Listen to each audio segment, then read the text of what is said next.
এখন আমি আমার খুতবার মূল বিষয়বস্তু নিয়ে কথা বলতে যাচ্ছি। এই প্যাসেজ থেকে যে জিনিসটা আমরা শিখতে পারি যে কোরআনের এই আয়াতগুলো থেকে, তা হলো ইবলিস চায়নি মানুষ কোনোদিন মূল্যবান কিছু হিসেবে স্বীকৃতি পাক। তার সবচেয়ে বড় সফলতা, তার সবচেয়ে মহান সফলতাগুলোর একটি হলো সে যদি আমাদের বোঝাতে সক্ষম হয় আসলেই আমাদের কোনো দাম নেই। স্বমূল্য তথা নিজেকে দাম দেয়া, মানুষ হিসেবে নিজেকে সম্মান দেয়া আজকের দুনিয়ার অন্যতম একটি বড় সংকট। সমাজবিজ্ঞানের জগৎ, মনোবিজ্ঞানের জগৎ এবং সমগ্র দুনিয়ার পরিবারগুলো আজ এমন মানুষদের নিয়ে মহাসংকটে আছে যারা নিজের মাঝে কোনো মূল্য খুঁজে পায় না। আসলেই আমাদের কোনো দাম নেই। আগে আমার একটা চাকরি ছিল, এখন আমি অবসরে, কেউ আমার অভিমতের কোনো মূল্য দেয় না, আমার কোনো দাম নেই, আমি সারাদিন বাসায় বসে থাকি, আমার ছেলে চাকরি করে, আমার মেয়ে কলেজে পড়ে, আমি পুরোই মূল্যহীন, আমি এখন সবার বোঝা। এভাবে একজন বৃদ্ধ বাসায় বসে বসে নিজেকে মূল্যহীন ভাবতে থাকে। আমার এখন মসজিদ আর বাসায় আসা যাওয়া ছাড়া কোনো কাজ নেই। নিজের ভিতরে এক ধরনের স্বমূল্যের অভাব সবসময় আমার ভিতরে কাজ করে। যদি মরে যেতাম কতই না ভালো হতো। তার মাথায় এই চিন্তাগুলো সবসময় ঘুরপাক খেতে থাকে, মুখ ফুটে বলে না, এমনকি কখনো কখনো বলে ফেলে। একজন যুবক ছেলেও সে বলে, আমার ভাই ভার্সিটি থেকে অনার্স মাস্টার্স শেষ করেছে, আমার চাচাতো ভাই বড় চাকরি করে, সবাই জীবনে উন্নতি করেছে, অমুকে বিয়ে করেছে, আর আমাকে দেখো, আমার কিছুই নেই, আমি এগুলোর কিছুই অর্জন করতে পারিনি। আমি জীবনে অনেক সময় নষ্ট করেছি, আমার এটা করা উচিত ছিল, ওটা করা উচিত ছিল, সবাই বলছে আমি জীবনে পরাজিত, আমি তো সত্যিই পরাজিত। ইবলিস চায় মানুষজন আপনাকে এমন সব কথা বলুক, আশেপাশের মানুষেরা তারা এমন সব কথা বলবে যার ফলে আপনার নিজেকে মূল্যহীন মনে হবে। আর ওই মানুষগুলো এমনকি বুঝেও না যে তারা এই ক্ষতিটা করছে, এটা তাদের মাথায়ও আসে না। কিন্তু তাদের এই কথাগুলো আপনার জীবনে ব্যাপক প্রভাব ফেলছে। আপনি তখন ভাবতে শুরু করেন, সম্ভবত আমার কোনো দাম নেই। একবার যখন এভাবে নিম্নমানের আত্মসম্মানে ভোগেন, নিজেকে যথাযথ মূল্য না দিয়ে থাকেন, তখন সব সময় মনে হবে একমাত্র যে উপায়ে আমি কিছুটা মূল্য পেতে পারি তা হলো যদি অন্য কেউ আমাকে দাম দেয়। আমার কোনো কিছুতে যদি অন্য কেউ সমর্থন দেয় তবেই আমার কিছুটা দাম আছে। তাই আমি কি করব? আমি নিজের একটা ছবি তুলব, তারপর সব ফিল্টার অনেকবার পরিবর্তন করে অনলাইনে পোস্ট করব, তারপর অপেক্ষা করব কেউ যদি লাইক দেয় বা লাভ চিহ্ন দেয়, অন্ততপক্ষে মাশাআল্লাহ বা কোনো একটা কমেন্ট। কারণ কেউ যদি দেয়, যাক আমার কিছুটা দাম আছে। আচ্ছা এখন কি করব? আমার তো দাম দরকার, কারণ আমি আবার মূল্যহীন হয়ে পড়ছি। আমি গত 2 দিনে কিছুই পোস্ট করিনি, আমাকে আবার শুরু করতে হবে। আমি আবার নিজেকে মূল্যবান মনে করতে চাই। নিজের মাঝে যদি নিজের মূল্য খুঁজে না পান, তখন আপনি নিজের মূল্য কোথায় খুঁজবেন? অন্য কোথাও, অন্য কারো কাছে। সব সময় অন্য কারো সমর্থনের আশায় থাকেন, সব সময় অন্য কারো প্রশংসার সন্ধানে থাকেন। তুমি তো কিছু বললে না, তোমার কি মনে হয় আমার কি করা উচিত? এই ব্যাপারে তোমার কি মনে হয়? এই ব্যাপারে তোমার কি কি অভিমত আছে? সব সময় আরেকজনের মতামত তালাশ করে বেড়ান, কারণ এছাড়া নিজের কোনো দাম নেই। আবার নিজের ব্যাপারে ভয় পেয়ে যান। আপনার আত্মসম্মান যদি খুব নিম্নমানের হয়, তখন নিজের অধিকারগুলো আদায় করার জন্য সাহস খুঁজে পাবেন না। মানুষ আপনার সাথে অন্যায় এবং অপমানমূলক আচরণ করলেও মনে মনে ভাববেন, আমি তো এমন আচরণেরই যোগ্য, আমি তো এমনিতেই আবর্জনা, এর চেয়ে খারাপ আচরণ পাওয়ার যোগ্য আমি। আরও খারাপ ব্যাপার হলো, ইবলিস আপনার আশেপাশের মানুষদের কাছে এসে বলবে, তাকে অমুক কথাটা বলো, আমি একটা কুকুরের সাথেও এর চেয়ে উত্তম আচরণ করি, কিন্তু তুমি তো এর থেকে মন্দ আচরণ পাওয়ার যোগ্য, তাই আমার এতটুকু আচরণেও তোমার খুশি হওয়া উচিত, তোমার নিজেকে ভাগ্যবান মনে করা উচিত। বারবার এমন কথা শুনতে থাকলে কি হয়? আপনিও এগুলো মেনে নিতে শুরু করেন, কারণ মানুষ শুরুতে কিছু একটা প্রত্যাখ্যান করলেও যথেষ্ট সময় ধরে এগুলো শুনতে থাকলে এক সময় এর দ্বারা প্রভাবিত হতে শুরু করেন। আপনি তখন নিজেকে ওইভাবে দেখতে শুরু করেন। আপনি তখন শুধু অন্যদের প্রতি নয়, নিজের প্রতিও এক ধরনের ঘৃণা জন্মাতে শুরু করেন। নিজের প্রতি রাগ সবসময় এমনভাবে প্রকাশ পায়, আমার মতামতের কোনো দাম নেই, সবার মতের দাম আছে, আমার কথার কোনো মূল্য নেই, সবার কথার মূল্য আছে, আমার উপস্থিতি একটা বোঝাস্বরূপ, আমার কাউকে কিছু দেয়ার নেই। নিজেকে নিয়ে যদি এভাবে ভাবতে শুরু করেন, তাহলে এটা আপনার উপর শয়তানের বিশাল এক বিজয়। কারণ শয়তান তখন বলে, আমি তো ঠিক এটাই বলেছিলাম সব সময়, মানুষ শুধুই কাদামাটি, তাকে দেখো কোথায় তার ভারসাম্য, কোথায় তার রূহ। আর আল্লাহ কি করলেন? আমি আর আপনি এই পৃথিবীতে আসার আগেই আমাদের পিতাকে যা দেয়া হয়েছিল, তার সন্তান হিসেবে আমাদেরকেও সেগুলো দেয়া হয়েছে। 3টি জিনিস: মাটি থেকে আমাদের শরীর, তাসবিয়া তথা ভারসাম্য, এবং আমাদের রূহ। আল্লাহ তার সকল সৃষ্টির উপর আমাদের সম্মানিত করেছেন। সকল সৃষ্টি আমাদেরকে আল্লাহর একটি মিরাকল হিসেবে দেখে। সকল সৃষ্টি আমাদেরকে আল্লাহর একটি মিরাকল হিসেবে দেখে। সকল ফেরেশতাদের সিজদা পাওয়ার যোগ্য, আল্লাহর এক সম্মানজনক সৃষ্টি। আল্লাহর এক আশ্চর্যজনক সৃষ্টি। তো এখন মহাবিশ্বের ফেরেশতারা আপনাকে দেখে মুগ্ধ, কিন্তু আপনি নিজের মাঝে মুগ্ধ কিছুর অস্তিত্ব খুঁজে পান না, নিজেকে আপনার মূল্যহীন মনে হয়। আল্লাহ কোরআনে বলছেন, ওয়ালাকাদ কাররামনা বানি আদম, আর আমি তো আদম সন্তানদের সম্মানিত করেছি, আমি তো আদম সন্তানকে মর্যাদা দান করেছি। জানেন এই আয়াতটি আমাকে কি শিক্ষা দিচ্ছে? অন্য কারো কাছে আমাকে নিজের মূল্য খুঁজতে হবে না। কাজটি আমি ভালোভাবে সম্পাদন করেছি কিনা সেটা আমাকে চেক করে দেখতে হবে। তরকারিটা ভালোভাবে রান্না করেছি তো? এই শিক্ষাটিকে কিভাবে নেবেন না জানেন? আমার কারো অভিমতের এখন আর কোনো দরকার নেই। এখন আমি আমার বাসায় যাব আর সব লবণ তরকারিতে ঢেলে দেব, তারপর রান্না করব। রান্নাটা কেমন হয়েছে কারো অভিমতের আমি কোনো পরোয়া করি না, কারণ আল্লাহ আমাকে সম্মানিত করেছেন। আমি এটা বলছি না, আমি কোনোভাবেই এই শিক্ষাটা দিচ্ছি না। আমাদের অবশ্যই পরস্পরের কাছ থেকে সংশোধন দরকার। প্রসঙ্গত, যখন নিজেকে মূল্যবান মনে করবেন তখন সমালোচিত হলে অপমানিত বোধ করবেন না। যখন সত্যিকার অর্থে নিজেকে সম্মান দিতে শিখবেন তখন উপলব্ধি করবেন যে কেউ যদি আমার সমালোচনা করে বলে, এই যে ভাই আপনি এটা ভুল বলছেন, আপনার অমুক ব্যাপারটা আরো ভালো হওয়া দরকার, অথবা ওইটা আরো ভালো হতে পারত, তখন তারা আসলে আমার উপকার করছে। আমার কাছে মনে হচ্ছে না যে আমি অপমানিত হয়েছি। কারণ আমার যদি খুব নিম্নমানের আত্মসম্মান থাকে তখন সমালোচনাকে মনে হয় আমাকে যেন আরো নিচে নামিয়ে দেওয়া হলো। কিন্তু আপন অন্তরে যদি নিজের দাম থাকে তখন এমন অনুভূতি আর তৈরি হয় না। তখন সংশোধন এবং সমালোচনাকে আপনি সুযোগ হিসেবে দেখবেন, আরও উত্তম হওয়ার একটা সুযোগ। এটাকে তখন আর অপমান মনে হবে না। এটা হলো সমীকরণের একটা দিক। আমরা নিজেদের মূল্য প্রদান করি, কিন্তু ইবলিশের কাছে আরও কৌশল আছে। সেই প্রশ্নটি করার উদ্দেশ্য হলো, আল্লাহ এই সূরাতে দাবি করেছেন যে অধিকাংশ মানুষ বাস্তবতায় বাস করে না। অধিকাংশ মানুষ তাদের নিজস্ব ভার্সন নিয়ে উপস্থিত হয়, কোনটা বাস্তব এবং কোনটা গুরুত্বপূর্ণ, আর সেটাই ঠিক করে দেয় তাদের যাপিত জীবনটি কেমন হবে। তাই আল্লাহ এই সূরায় প্রত্যেকটি মানুষকে চ্যালেঞ্জ জানাচ্ছেন তারা যেন একটু পেছনে সরে গিয়ে আবারও বাস্তবতা নিয়ে একটু চিন্তা করে। আমরা সকালে জেগে উঠি, নিজেদের চেতনা পুনরায় ফিরে পাই, তৎক্ষণাৎ খুবই বাস্তব কিছু কাজ আমাদের সামনে পড়ে। আছে চাকরি, আছে পরিবার, আছে দায় দায়িত্ব, এখন আরও আছে সেহরি। এভাবে বিভিন্ন কাজকর্মে আমরা প্রত্যহ জড়িয়ে পড়ি। দৈনন্দিন কাজকর্ম, এক কাজ শেষ হলে আরেকটা, এরপর আরেকটা। বারবার ঘড়ির দিকে তাকান, যেন সময়ের হিসেবটা রাখতে পারেন, যেন দিনের বেলা আপনার যে বাস্তব এবং গুরুত্বপূর্ণ কাজগুলো আছে তা শেষ করতে পারেন। আমরা এসব খুঁটিনাটি দৈনন্দিন কাজে এত বেশি জড়িয়ে পড়ি যে একটু থেমে বড় চিত্রটার দিকে আর দৃষ্টি প্রদান করি না। এটি খুবই কমন একটা প্রবণতা যা সকল মানুষের মাঝে দেখা যায়। আমরা দৈনিক কাজগুলোতে এত বেশি আচ্ছন্ন হয়ে পড়তে পারি যে পেছনে সরে বড় চিত্রটার দিকে আর ভ্রুক্ষেপ করি না, নিজেদের বড় কোনো প্রশ্ন করি না, আমার জীবনটা কোন দিকে এগোচ্ছে। কারণ আপনি দৈনন্দিন জিনিসগুলোতে এত বেশি ব্যস্ত। এই ব্যাপারটা এমনকি ব্যবসার দুনিয়াতেও ঘটে। যেমন একটি কোম্পানিতে থাকে অ্যাকাউন্টেন্ট, ইঞ্জিনিয়ার, আরো অনেকে। তারা সকালে উঠে অফিসে যায়, নিজের করণীয় কাজটা করে। কিন্তু সবাই যদি শুধু দৈনন্দিন কাজগুলো করতে থাকে তাহলে একটি কোম্পানিকে বাঁচাতে পারবে না। কাউকে না কাউকে ম্যানেজমেন্টে থাকতে হবে, যিনি বলবেন, না আমাদের 6 মাসের টার্গেট আছে, আমাদের 1 বছরের টার্গেট আছে। কারো মাথায় বড় চিত্রটা থাকতে হবে। এর উপরে আছে এক্সিকিউটিভ, এর উপরে আছে স্ট্র্যাটেজিস্ট, অ্যানালিস্ট এবং অন্যান্যরা, যাদের কাছে থাকে আগামী 5-10 বছরের প্ল্যান। কারণ শুধু ছোট ছোট ক্ষুদ্র ক্ষুদ্র কাজগুলো করার মাধ্যমে ভীষণ ঠিক রাখতে পারবেন না সবার শেষে কোনটা গুরুত্বপূর্ণ। তো আমাদের ছোট ছোট কাজগুলো আরো বিশাল বিশাল ব্যাপারের সাথে জড়িত থাকে, তাই না? আল্লাহ প্রকৃতির মাঝে এই ব্যবস্থাপনায় সৃষ্টি করেছেন। উদাহরণস্বরূপ মৌমাছি, পিঁপড়া এবং অন্যান্য প্রাণীকুলের মাঝেও দেখা যায় তারা ছোট ছোট কাজ করে। প্রত্যেকটি পিঁপড়া জানে তাকে কি করতে হবে বাসা তৈরির জন্য। প্রত্যেকটি মৌমাছি জানে তাকে মৌচাকের কোন অংশে কাজ করতে হবে। প্রত্যেকেই নিজের ছোট কাজটার কথা জানে, কিন্তু আল্লাহ তাদের ডিজাইন করেছেন আরো বড় কিছু নির্মাণের জন্য। তাদের প্রত্যেকের করণীয় ছোট ছোট কাজগুলোর চেয়েও তারা আরো বৃহৎ কিছুর অংশ। এটা এক ধরনের উপায় যেভাবে আমরা চিন্তা করতে পারি যে বাস্তবতা আসলে কি জিনিস।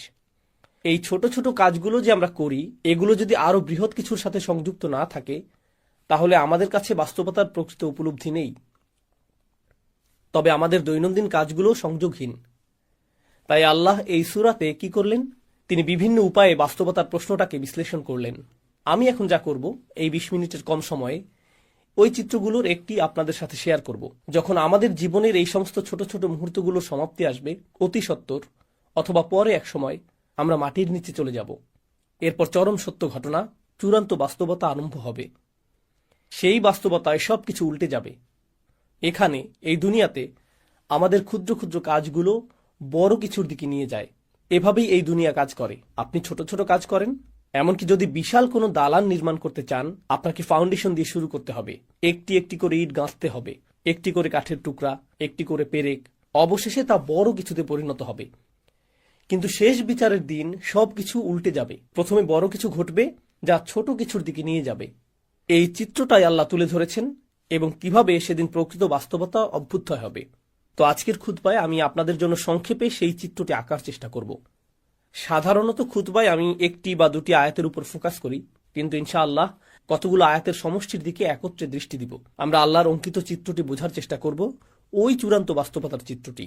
দোয়া করছি আল্লাহ তাআলা আমাদের সবাইকে সেদিনে সফলতা দান করুন।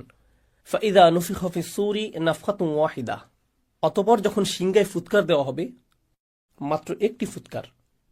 সিংগায় ফুৎকার দেওয়ার ধারণাটি আমরা জানি কিয়ামতের দিন দুইবার ফুৎকার দেওয়া হবে। আল্লাহ দুটি হর্নের কথা উল্লেখ করেছেন, কিন্তু এখন আল্লাহ উভয় চিত্রকে এই সূরায় একত্রিত করে দিলেন। তিনি এখানে যা করেছেন, এমনকি সিংগা শব্দটি উল্লেখ করার মধ্য দিয়ে এটা কিছুটা কনসেপ্ট মাথায় নিয়ে আসে। মানুষের স্মৃতিতে যদি প্রাচীন আরবের অমুসলিম কারোর সাথে কথা বলতেন, কোরআন নাজিলের সময়কালে কোরআনের শ্রোতাদের অধিকাংশই মুসলিম ছিল না। সে সময়ের মক্কায় বেশিরভাগই মুসলিম ছিল না, আর তারা এই কথাগুলো শুনছিল। তারা যখন সিংগা শব্দটি শুনত, তারা আখিরাত নিয়ে চিন্তা করত না, তারা গায়েব নিয়ে আমাদের মুসলিমদের মতো ভাবত না। তাদের ভাবনাটা ছিল তারা যখন যুদ্ধ করতে যেত, একজন বিউগল বা সিংগা মুখে তুলে ফুৎকার দিত, সাথে সাথে ঘুমন্ত সৈন্যরা জেগে উঠত আর যুদ্ধের জন্য লাইন ধরে প্রস্তুত হয়ে যেত, কারণ যুদ্ধ শুরু হতে যাচ্ছে। সতর্ক সংকেত প্রদানের সময় এটা। বর্তমানেও মিলিটারি ব্যারাকে, মিলিটারি ক্যাম্পে ইত্যাদিতে অ্যালার্ম সিস্টেম, সাইরেন বা হর্ন বেজে উঠলে প্রতিটি সৈন্য জানে তাকে এক্ষুনি প্রস্তুত হতে হবে, ইউনিফর্ম পরতে হবে এবং রেজিমেন্টে গিয়ে দাঁড়াতে হবে। এমনকি যদি 10,000 সৈন্য হয়, 20,000 সৈন্য হয়, প্রত্যেকে তার করণীয় সম্পর্কে জানে। তারা এলোমেলোভাবে দাঁড়িয়ে থাকে না, সবাই নিজ নিজ রেজিমেন্টে সুশৃঙ্খলভাবে দণ্ডায়মান। হর্নের আওয়াজ সম্পর্কে বলতে গেলে আল্লাহ আজ্জা জাল্লা কোরআনের অন্যত্র বলেন, ওমা ইয়ালামু জুনুদা রাব্বিকা ইল্লা হুয়া। তোমার রবের বাহিনী সম্পর্কে তিনি ছাড়া কেউ জানেন না। এই হর্ন বেজে উঠলে আল্লাহর সমস্ত সৃষ্টি এমনভাবে আচরণ করবে যেন তারা রিজার্ভ সৈন্য। এই সিগন্যালের অপেক্ষায় ছিল নিজ নিজ পজিশনে প্রস্তুত হতে। সকল সৃষ্টি প্রস্তুত। আল্লাহর সকল ফেরেশতা, আকাশমণ্ডলী, মেঘমালা, পৃথিবী সবাই একই পজিশনে মুভ করবে এই মহাঘটনা সংঘটনের জন্য, এই উপস্থাপনার জন্য। তো ঠিক এরপরে আল্লাহ বর্ণনা করেন, ফাইদা নুফিখ ফিস সূরি নাফখাতুন ওয়াহিদা ওয়া হুমিলাতিল আরদু ওয়াল জিবাল। জমিন এবং পর্বতমালাকে উপড়ে ফেলা হচ্ছে, বহন করা হচ্ছে। জমিন এবং পর্বতমালাকে বহন করার ধারণাটা অদ্ভুত, কারণ এখন তারা সবকিছু বহন করে। জমিন আমাকে আপনাকে বহন করে, জমিন আমাদের বাড়ি বহন করে, জমিন সবকিছু বহন করে। আর পাহাড় পর্বত বহন করে বিভিন্ন গাছপালা, পাথর এবং এর উপর স্থাপিত অন্য সবকিছু। তাদেরকে কেউ বহন করে না, তারা সবাইকে বহন করে। আল্লাহ ইতোমধ্যেই এমন একটি দৃশ্য বর্ণনা করেছেন যেখানে আমরা যা কিছুকে বাস্তব ভাবতাম তাকে উল্টে ফেলা হচ্ছে, বিপরীত দিক থেকে উল্টো করে ফেলা হচ্ছে। তো জমিনকে উত্তোলন করা হবে, বহন করা হবে, এর সাথে পর্বতগুলোকেও বহন করা হবে। এটা আরও ইঙ্গিত করে যে আমরা যাকে মনে করতাম এটা সব সময় নিজ স্থানে বর্তমান থাকবে, আমরা যাকে ভাবতাম এর ওজন আছে, দেখা যাচ্ছে এরাই ওজন হারিয়ে ফেলেছে, এদেরকেই তুলে নিয়ে যাওয়া হচ্ছে। ফাদুক্কাতান দাক্কাতাম ওয়াহিদা। আর একই আঘাতে তাদেরকে চূর্ণ বিচূর্ণ করা হবে, ফলে এরা সমান হয়ে যাবে। ধরুন হাতের মধ্যে নরম ভেজা ডো নিলেন, এরপরে সজোরে নিক্ষেপ করলেন, তখন এটা সমান হয়ে যায়। এই ধারণাটাই আল্লাহ বর্ণনা করেছেন যে সমগ্র পৃথিবীর অবস্থা এরকম হবে। তো পৃথিবীর উঁচু নিচে সব হারিয়ে যাবে। কুরআনের অন্যত্র আল্লাহ এভাবে বর্ণনা করেছেন, ওয়া ইদাল আরদু মুদ্দাত, যখন পৃথিবীকে টেনে সমান করে ফেলা হবে। অন্য সূরাতে এসেছে যখন সমুদ্রগুলো ফুটতে থাকবে। সূরাতুল কাহাফে তিনি একে বর্ণনা করেছেন সুআইদান জুরুজা হিসেবে, সমতল ভূমি, পিচ্ছিল ভূমি। আর এখানে তিনি বলছেন এটাকে সজোরে নিক্ষেপ করে সমান করে ফেলা হবে। এখন কোনো কিছুকে সমান করে ফেলার অর্থ হলো একটি মাঠ তৈরি করা হচ্ছে। সমগ্র পৃথিবীকে কেন সমতল ভূমিতে পরিণত করে ফেলা হচ্ছে? আয়াতগুলো অগ্রসর হতে থাকলে আমরা দেখব যে একটি দৃশ্য উন্মোচিত হচ্ছে। তিনি বলেন, ফায়াউমা ইদিন ওয়াকাতিল ওয়াকিয়াহ, ওই দিন আসল ঘটনা সংঘটিত হবে। তিনি ইতোমধ্যেই বলেছেন আল হাক্কাহ, আর এখন বলছেন আল ওয়াকিয়াহ। আল ওয়াকিয়াহ দারুণ আকর্ষণীয় একটা শব্দ, কারণ এটি এসেছে ওয়াকি থেকে। ওয়াকি অর্থ ভারী ওজন। তো আল্লাহ বলছেন সেদিন ভারী ওজনের পতন ঘটানো হবে। এটি অদৃশ্য জগৎ থেকে চূড়ান্ত বাস্তবতা পতিত হওয়ার বা ঘটার এক অভিব্যক্তি। কারণ সত্য সবসময় ওজনদার হয়, সত্য গুরুতর, সত্যের সারবত্য আছে, আর মিথ্যা হয় ওজনহীন, ফাঁকা। তো আল্লাহ বলছেন তখন ওজনদার সত্য ড্রপ করা হবে, অর্থাৎ তখন চূড়ান্ত বাস্তবতার অভ্যুদয় হবে। অতঃপর ওয়ানশাক্কাতিস সামা, এতক্ষণ যা বলেছি তা পৃথিবীতে ঘটতে থাকবে। সমগ্র পৃথিবীকে সমতল ভূমিতে পরিণত করা হবে। এরপর আল্লাহ বলেন ওয়ানশাক্কাতিস সামা, আকাশকে ছিঁড়ে খুলে ফেলা হবে। ইনশিকাক শব্দটি ব্যবহার করা হয় যখন একটি কাপড় নিয়ে মাঝখান থেকে ছিঁড়ে ফেলেন, মাঝখানটা এখন ছিঁড়া, একে বলা হয় ইনশিকাক। আল্লাহ এই শব্দটি ব্যবহার করেছেন আকাশের অবস্থা বর্ণনা করতে। ওয়ানশাক্কাতিস সামা ফাহিয়া ইয়াউমা ইদিন ওয়াহিয়া, এরপর সেদিন এটা খুলে যেতে শুরু করবে। ওয়াল মালাকু আলা আরজালিহা, আকাশ যখন খুলে যেতে শুরু করবে, এই ফাটলটা যখন আবির্ভূত হবে, আল্লাহ বলছেন তখন ফেরেশতারা, সম্ভবত জিবরিল আলাইহিসসালাম দিয়ে শুরু হবে, কারণ এক বচন ব্যবহার করা হয়েছে, কিন্তু এটা ইসমুল জিন্স, যা সবাইকে অন্তর্ভুক্ত করে। যাই হোক, ফেরেশতারা আকাশের ওই উন্মুক্ত অংশে লাইন ধরে থাকবেন। আমি চাই আপনারা গুরুত্ব দিয়ে বুঝুন এখানে কি ঘটছে। প্রাচীন যুগে যখন সেনাবাহিনী কোনো শহর জয় করতে যেত, দেখা যেত যে প্রাচীন শহরগুলোর চারপাশে বিশালাকার দেওয়াল তুলে প্রতিরক্ষা ব্যবস্থা করা হতো। তাদের থাকতো প্রকাণ্ড গেট। তারা গেটগুলো অত্যন্ত মজবুতভাবে নির্মাণ করত, কারণ শত্রুরা তো আর দেওয়াল ভেদ করে আসতে পারবে না, তাদেরকে আসতে হবে গেট ভেঙে। যদি গেট ভেঙে ফেলা হয়, গেট যদি খুলে ফেলা হয়, তার মানে শত্রুপক্ষ শহর জয় করে ফেলেছে। শহরের পতন হয়ে গেলে আগত বাহিনী তথা আক্রমণকারী বাহিনী গেইটের পাশে লাইন ধরে দাঁড়িয়ে যায় সেনাপতিকে স্বাগত জানানোর জন্য, বা বিজয়ী রাজাকে স্বাগত জানানোর জন্য। বিজয় উদযাপনের জন্য প্রস্তুতি নেওয়া হচ্ছে, তাই না? আয়াতগুলোর ভাষাতে ঠিক এরকম একটি চিত্র তুলে ধরা হচ্ছে। শুরুতে জমিনকে সমতল করা হচ্ছে, এরপর আকাশকে ছিঁড়ে খুলে ফেলা হচ্ছে। আচ্ছা, আকাশ ছিঁড়ে খুলে ফেলা বলতে কি বোঝানো হচ্ছে? আপনাদের কেউ কেউ সায়েন্সের ছাত্র বা বাচ্চারা যারা সায়েন্স পড়ে জানে যে আকাশ তো খালি জায়গা, এটা তো ফাঁকা। ছিঁড়ে খুলে ফেলা বলতে কি বোঝাচ্ছেন? আল্লাহ এখানে যা বর্ণনা করছেন তা খুব সহজে ডাইমেনশন দিয়ে বুঝতে পারবেন। আমরা আছি দৃশ্যমান ডাইমেনশনে, যেখানে আমরা একে অপরকে দেখতে পাচ্ছি। আমরা ভাবছি এটাই বাস্তব, কিন্তু ঠিক এই মুহূর্তে আমাদের সাথে ফেরেশতারা আছেন। ঠিক এই মুহূর্তে কিরামান কাতিবিন, মর্যাদাবান ফেরেশতারা আমাদের সব কিছু লিখে রাখছেন একটি খাতায়। এটি এমনকি কালি দিয়ে লেখা হচ্ছে না, এটি কিতাবুম মারকুম, পেজগুলোতে সেলাই করা হচ্ছে। কারণ কালির ক্ষেত্রে যদি পানি পড়ে লেখাগুলো অস্পষ্ট হয়ে যেতে পারে, বা আঙুল দিয়ে ঘষা দিলেও দাগ পড়ে যেতে পারে। কিন্তু লেখা যদি সেলাই করা হয়, আমরা যাকে বলি এমব্রয়ডারি, আমাদের কাজগুলোকে পাতাগুলোতে এমব্রয়ডারি করে নথিভুক্ত করা হচ্ছে কিতাবুম মারকুম। আরবিতে এর নাম রকম। এভাবেই রেকর্ড করা হচ্ছে। এটা ঠিক এখনই ঘটছে, কিন্তু আমরা তা দেখতে পাচ্ছি না, কারণ এটা ঘটছে একটি পর্দার ওপরে। এই পর্দার নাম হলো গাইব, গাইবের পর্দা। এজন্য গাইবের ধারণাটা কি ঘটবে বিচার দিবসে। ফাকাশাফনা আনকা গিতাআক, সূরা কাফে যেমন এসেছে। তিনি বলেছেন আমি পর্দা সরিয়ে দিয়েছি, তোমার সামনে যে পর্দা ছিল তা আমি সরিয়ে দিয়েছি। অতএব এই মুহূর্তে চোখের সামনে একটি পর্দা আছে, যা আমাকে অদৃশ্য জগৎ দেখতে বাধা দিচ্ছে। ঠিক একইভাবে যখন কোনো ডাক্তারের কাছে যান, ওনারা যখন এক্সরে করেন, তারা এক্সরে মেশিনের ভেতর দিয়ে এমন কিছু দেখেন যা আমি আপনি এই মুহূর্তে দেখতে পাচ্ছি না। একটি লেন্স থাকে, একটি ডিভাইস থাকে, যা অদৃশ্য পর্দা দূর করে দেয়। ফলে আপনি শরীরের ভেতরের জিনিসও দেখতে পাচ্ছেন, যা অন্যথায় দেখা সম্ভব ছিল না। একই ব্যাপার মিলিটারি প্রযুক্তিতেও দেখা যায়। তারা থার্মাল গগলস পরিধান করে, যেটা দিয়ে আপনি দেয়াল ভেদ করে দেখতে পাবেন যে অন্য পাশে কতজন লোক আছে, বা এরকম কিছু। তো ধারণাটা অনেকটা এরকম। আল্লাহ বলছেন অদৃশ্যের পর্দা ছিঁড়ে খুলে ফেলা হচ্ছে। অদৃশ্যের ওপারে কি আছে? ফেরেশতারা, অদৃশ্য জগৎ। তারা তখন দৃশ্যমান জগতে প্রবেশ করতে থাকবেন। তখন প্রথমবারের মতো মানবজাতি ফেরেশতাদের দেখতে পাবে শেষ বিচারের দিন। আকাশ ছিঁড়ে যে গেটটি খুলে ফেলা হয়েছে, আল্লাহ বলছেন ফেরেশতারা ওই গেটের সকল পাশে লাইন ধরে উপস্থিত হবেন। ওয়াল মালাকু আলা আরজাইহা ওয়া ইয়াহমিলু আরশা রাব্বিকা ফাওকাহুম ইয়াওমা ইযিন সামানিয়া, এবং আরশ, আল্লাহর রাজ সিংহাসন, সেদিন বহন করা হবে ৮ জন দিয়ে। এই ৮ জন কারা সে বিষয়টা আল্লাহ বর্ণনা করেননি, কিন্তু মুফাসসিরগণ বলেন ওনারা ৮ জন বিশেষ ফেরেশতা, যারা আল্লাহর আরশ বহন করার দায়িত্বে নিয়োজিত।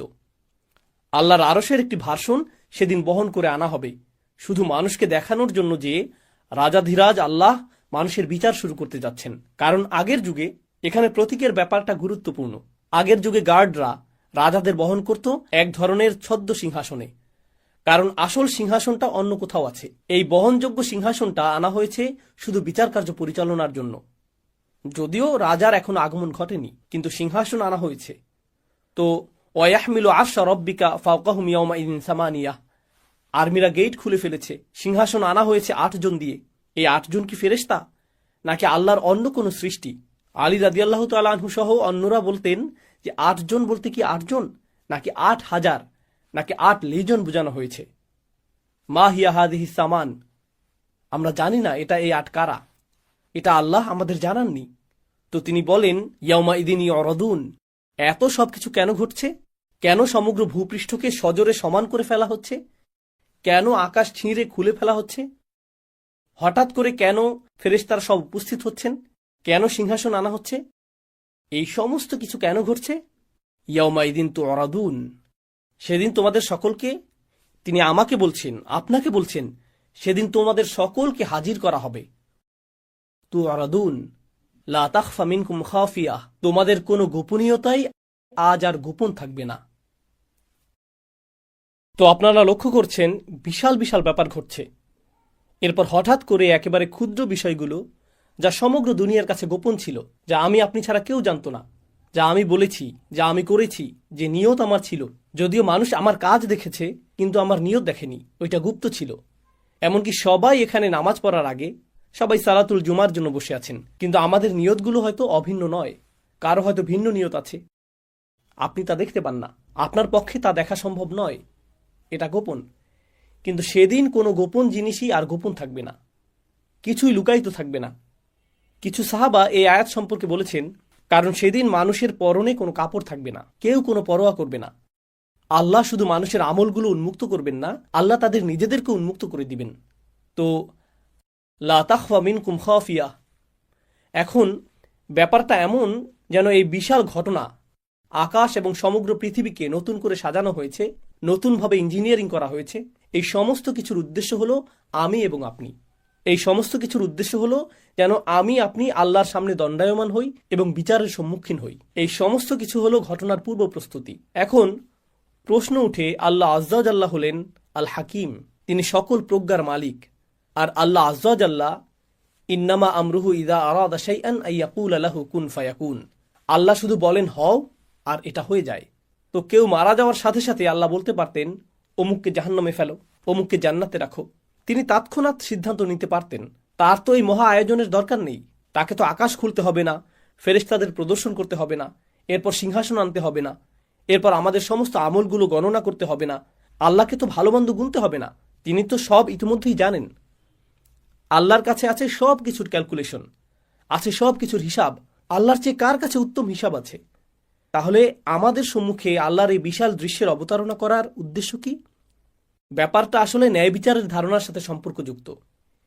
এই দুনিয়াতে মানুষ যে বিষয়গুলো চায় তার মধ্যে একটি হলো ন্যায় বিচার। কিভাবে ন্যায় বিচার হয়? দুটি বিষয় ঘটতে হবে যদি ন্যায় বিচার পেতে চান। প্রথম যে বিষয়টি ঘটতে হবে তা হলো বিচার প্রক্রিয়ার ন্যায্যতা থাকতে হবে, বিচার প্রক্রিয়ার নিরপেক্ষতা থাকতে হবে। দ্বিতীয় যে বিষয়টা ঘটতে হবে তা হলো আপনাকে বিচারটা প্রদর্শন করতে হবে। গোপনে বিচার করতে পারবেন না। যদি পুলিশ কাউকে গ্রেফতার করে, তাকে ধরে এবং জেলে নিক্ষেপ করে আর বলে যে তাকে দোষী সাব্যস্ত করা হয়েছে, তখন প্রশ্ন উঠে কখন তাকে দোষী সাব্যস্ত করা হলো, তার বিচার কখন হলো? ও এটা গোপনে করা হয়েছে। বিশ্বাস করুন, বিচারটা ন্যায় বিচার হয়েছে। আচ্ছা, বিচারটা যদি গোপনে হয়, সাথে সাথে সবাই চিন্তা করবে বিচারটা যদি এতই ন্যায্য হয় তাহলে গোপনে করলেন কেন? প্রমাণাদি দেখাচ্ছেন না কেন? প্রকাশ করছেন না কেন? অতএব শুধু ন্যায় বিচার করলেই হবে না, ন্যায় বিচারটা সবাইকে দেখাতেও হবে। উভয় ব্যাপারটা ঘটতে হবে। কাউকে জাহান্নামে ফেলা হলো, তখন সে বলতে পারে, হ্যাঁ আল্লাহ আমাকে এখানে ফেলেছেন, কিন্তু আমি খুবই ভালো মানুষ ছিলাম, আমি জানিও না আমি এখানে কেন, আমি তো সৎ জীবনযাপন করেছি। তারা এমনটা বলতে পারে।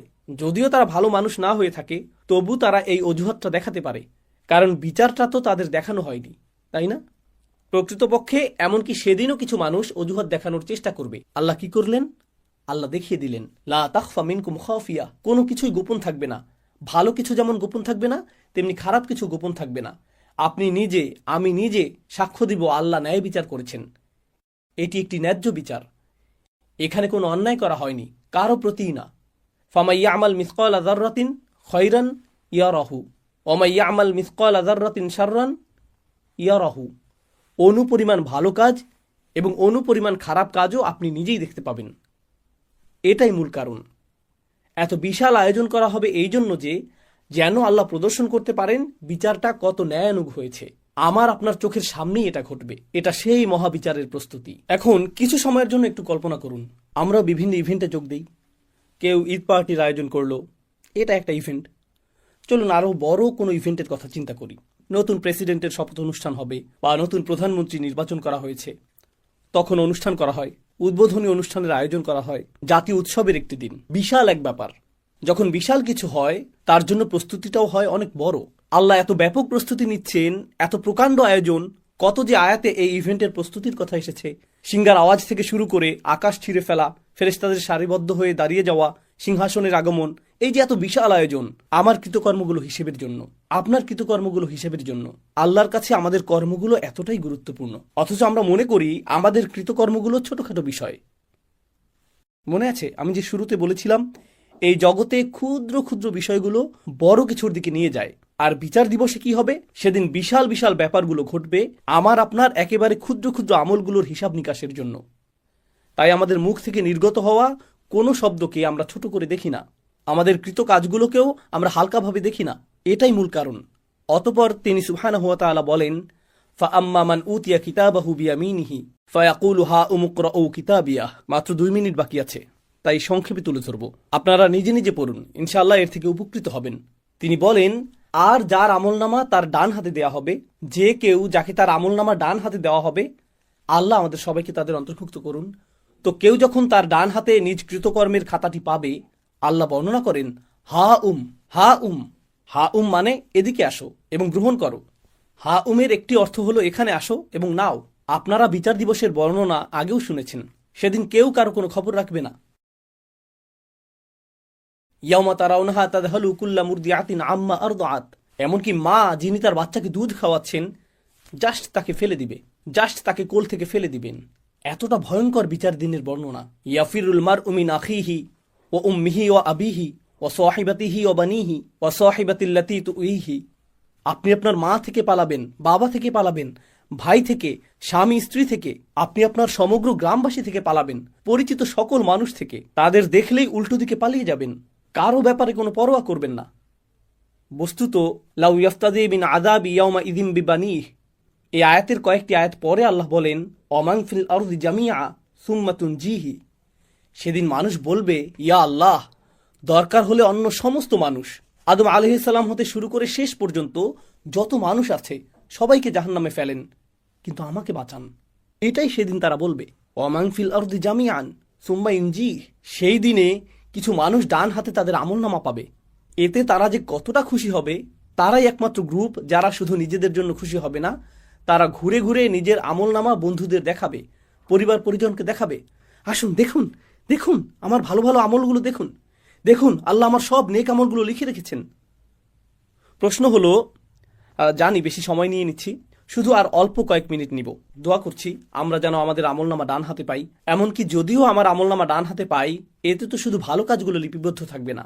আমি তো আর ফেরেশতা না, আমার জীবনে ভুল ত্রুটি আছে, এমন সব কাজ করেছি যা নিয়ে আমি লজ্জিত, ওই কাজগুলোও তো লেখা আছে। যখন এরকম ভালো এবং খারাপ উভয় ধরনের কাজগুলো লিপিবদ্ধ থাকবে, সমগ্র জীবনের কাউকে কি আমি দেখাতে চাইব? সে তখন পৃষ্ঠা উল্টিয়ে বলবে, আরে এটা কি, তুমি এই জঘন্য কাজটাও করেছো? তাহলে লোকটা নিজের আমলনামা অন্যদের কেন খুশি মনে দেখাতে চাইবে? যদিও খাতাটাতে নেক আমলগুলো লেখা আছে, কিন্তু আরও আছে খারাপ কাজগুলো। ব্যাপারটা আসলে কোরআনে বর্ণিত মাগফিরাতের ধারণার সাথে সম্পৃক্ত। যদিও খারাপ কাজগুলো মুছে দেওয়া হয়নি, খারাপ কাজগুলো আসলে ঢেকে দেওয়া হয়েছে, আচ্ছাদিত করা হয়েছে। আপনি বুঝতে পারবেন, আগের দিনে বাচ্চারা কলম দিয়ে কিছু লিখত, লেখাটা ভুল হলে তারা সাদা রং দিয়ে ঢেকে দিত, এর উপর আবার লিখত। লেখাটা দেখে বোঝা যেত এখানে কিছু একটা ঢেকে দেওয়া হয়েছে। ব্যাপারটা ঠিক এরকম। আপনি বুঝতে পারবেন আমার কিছু কিছু কর্ম ঢেকে দেওয়া হয়েছে। আপনি তখন খুশিতে নেচে উঠবেন, আমি যে কত ভুল করেছি, আর আল্লাহ আমার অগণিত ভুলগুলো সাদা রং দিয়ে ঢেকে দিয়েছেন, আর ভালো ভালো আমল দিয়ে তা পরিবর্তন করে দিয়েছেন। দেখুন আল্লাহ আমাকে কতটা মায়া করেন, আল্লাহ আমাকে কত শতবার ক্ষমা করেছেন, আল্লাহ কতটা দয়াবান। আবার এমন কিছু আমল থাকবে, কাজটা আপনার কাছে খুবই ক্ষুদ্র মনে হয়েছিল, খুবই সামান্য সাদাকা, নগণ্য কাজ। একজনকে সামান্য সাহায্য করেছিলেন, কারো দিকে তাকিয়ে মুচকি হেসেছিলেন, রাস্তায় কারো প্রতি দয়া দেখিয়েছিলেন, কারো সাথে শুধু সুন্দর কথা বলেছিলেন। সামান্য কিছু। আপনি এ নিয়ে চিন্তাও করেননি। নিজের আমলনামা খুলে দেখেন ছোট্ট কাজটা বিশাল এক অধ্যায়ে পরিণত হয়ে গেছে। অসামান্য মূল্য, এটার পর্বত সম মূল্য। ইয়া আল্লাহ, কিভাবে এটা এত গুণে বৃদ্ধি করে দিলেন! কিভাবে ছোট্ট আমলটাকে প্রকাণ্ড আমলে পরিণত করে দিলেন! নিজের খাতাটা দেখে আপনার তখন খুশির শেষ নেই। আপনি তখন চারিদিকে ঘুরে ঘুরে, কোরআনের অন্যত্র যেমন এসেছে, ওয়ায়ানকালিব ইলা আহলিহি মাসরুরা, সে তার স্বজনদের কাছে সানন্দে ফিরে যাবে।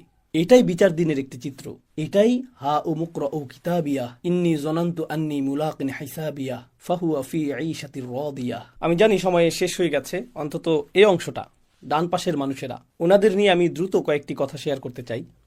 সে বলবে, আমি নিশ্চিত জানতাম যে আমাকে আবার হিসাবের সম্মুখীন হতে হবে। হিসাব শব্দটি, হিসাবিয়ার অনুবাদ হলো অডিট। অডিট মানে প্রতিটি আইটেম সম্পর্কে জিজ্ঞেস করা হবে। এটা কি? এখানে কি করেছো তুমি?